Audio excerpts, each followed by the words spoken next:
Masechet Baba Batra, résumé du Daf Kuf Samertet.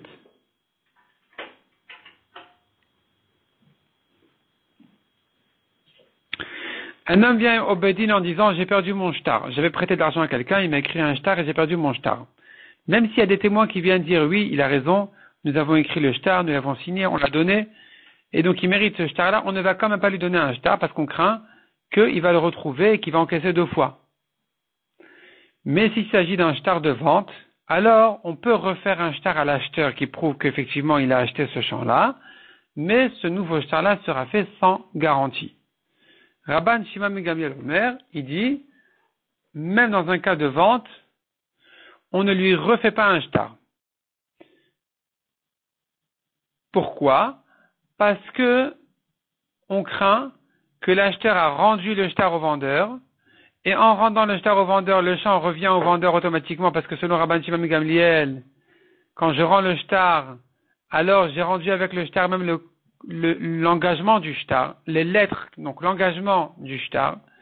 Et donc, puisque l'acheteur peut-être a rendu le shtar à son vendeur, donc il se trouve qu'il a plus de champ, tu peux pas lui refaire un shtar sur son champ. Mais selon Chachamim, même s'il a rendu le shtar, eh bien le shtar est rendu peut-être, mais le champ n'est pas rendu. C'est une marloquette entre Rabban Shimon ben Gamliel et Chachamim, comme la Gemara explique à la fin du Daf. La Gemara reprend ce qu'on a vu au début, ce qu'on a vu donc concernant le shtar, qu'est-ce qu'on fait lui? On a dit on lui refait un shtar sans garantie. Pourquoi un shtar sans garantie? Parce que on n'a pas le droit de faire 2 shtarot sur le même champ. C'est pas possible qu'un acheteur ait chez lui 2 shtarot sur le même champ, ça risque de faire des problèmes. Quel est le problème? Un acheteur qui a 2 shtarot sur le même champ, qu'est-ce qu'il va faire? Un jour, le créancier de son vendeur, il vient lui prendre le champ, il va dire pas de problème. Pas de problème. Il vient avec une preuve qu'on lui a pris son champ. Il vient chez son vendeur qui n'a plus de champ. Il vient chez l'acheteur suivant de son vendeur. Il lui dit voilà, toi tu as acheté après moi un champ de mon vendeur.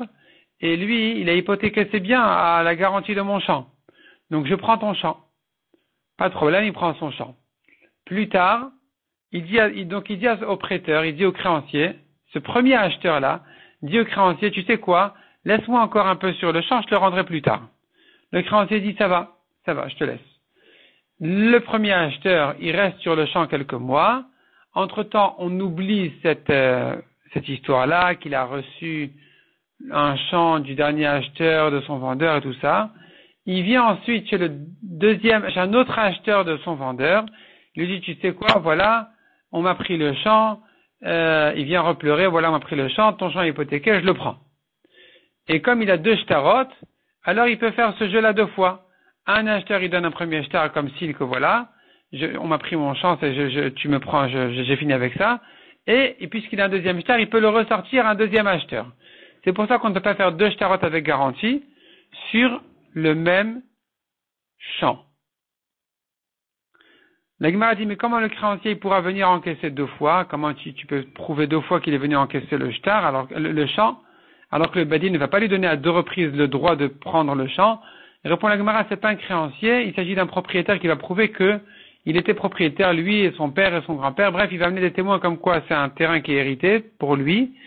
Et ça, il peut amener toujours des témoins. Le Badin va toujours lui donner le droit de le prendre. Et donc, c'est comme ça que le soi-disant pauvre acheteur, il va pleurnicher qu'on lui a pris le champ. Et il va revenir donc chez les acheteurs de son vendeur une première fois, une deuxième fois. C'est pour ça qu'on ne lui fait pas 2 shtarot. La Gemara dit, mais attends, il y a d'autres solutions. On pourrait lui faire un shtar avec garantie. Pourquoi tu le laisses perdre sa garantie comme ça? Fais-lui un nouveau shtar parfait avec garantie. Et à côté de ça, tu donnes au vendeur un papier comme preuve que tous les shtarot de cet acheteur-là sont annulés, sauf celui qui a été fait à telle et telle date. Et donc maintenant, cet acheteur-là ne pourra pas revenir 2 fois chez son vendeur avec des shtarot comme quoi on lui a pris son champ. Répond la Gemara, oui. Contre son vendeur, il ne pourra pas revenir 2 fois. Mais chez les acheteurs de son vendeur, qui ne connaissent pas cette preuve-là de contredire tous les shtarot de cet homme-là, eux ne l'ont pas, et donc eux, ils risquent de lui donner sincèrement leur champ. Et donc, on craint ce problème, c'est pour ça qu'on ne fait pas du tout de garantie sur le champ. on refait un shtar peut-être à l'acheteur, mais sans garantie. La Gemara rentre dans les détails un peu de cette discussion. Pourquoi tu fais pas un shovar ici? Un shovar qui prouve que tous les autres shtarot sont annulés, à part ce dernier. Donc, la Gemara dit, première raison, c'est comme on vient de dire, que les acheteurs ne savent pas forcément qu'il y a chez leur vendeur une preuve qui contredit les shtarot de cet homme-là qui vient réclamer leur champ comme hypothèque de sa garantie, tout ça.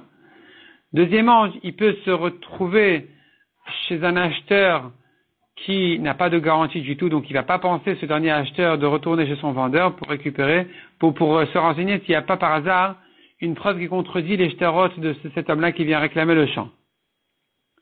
La Gemara compare ce cas-là avec un cas de prêt et elle distingue entre les cas. Un prêteur qui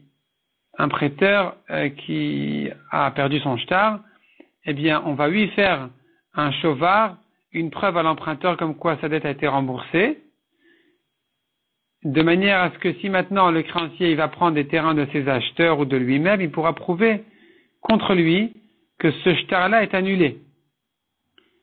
Et dans ce cas-là, on craint pas. Les acheteurs, ils vont savoir se renseigner chez leur vendeur s'il n'a pas par hasard remboursé en argent.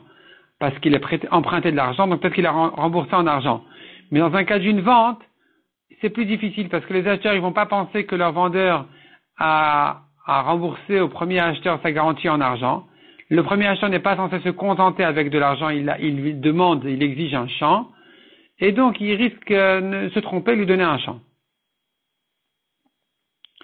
La Gemara explique de quelle manière on fait ce shtar-là, dans lequel il n'y aura pas de garantie. La Gemara ramène là-dessus une marloquette. Soit on précise dans le nouveau shtar qu'il n'y a pas de garantie dessus, parce que si tu précises pas, la garantie est automatique. Soit c'est pas la peine de préciser qu'il n'y a pas de garantie. Du moment qu'on n'a pas écrit une garantie, elle n'existe pas. Elle n'existe pas parce que, donc, c'est une marloquette. Est-ce que un shtar sans garantie, la garantie elle est automatique ou pas? La Gemara raconte sur une femme qui avait envoyé un homme à lui acheter un champ. Il l'a acheté sans garantie. La femme n'était pas contente. Elle est allée chez Rav Nachman qui a dit à cet homme-là, achète sur ton nom le champ sans garantie et revends-le à la femme avec garantie. Parce que la femme, elle peut annuler ta mission en disant, tu n'as pas fait la mission correctement, je t'ai pas envoyé pour me rentrer dans des problèmes, au contraire, je t'ai envoyé pour me rendre service. Et là, tu m'as pas rendu service, tu ne m'as fait que des problèmes. La Gemara ici à la fin du DAF revient sur ce qu'on a vu au début. Est-ce que un acheteur ou celui qui a reçu en cadeau un champ, s'il a rendu le shtar, est-ce que le champ aussi est rendu avec ou pas? Selon Rabban Shimon ben Gamliel, oui, il est rendu. Selon les Chachamim, le champ n'est pas rendu avec le shtar. Ça va pas ensemble.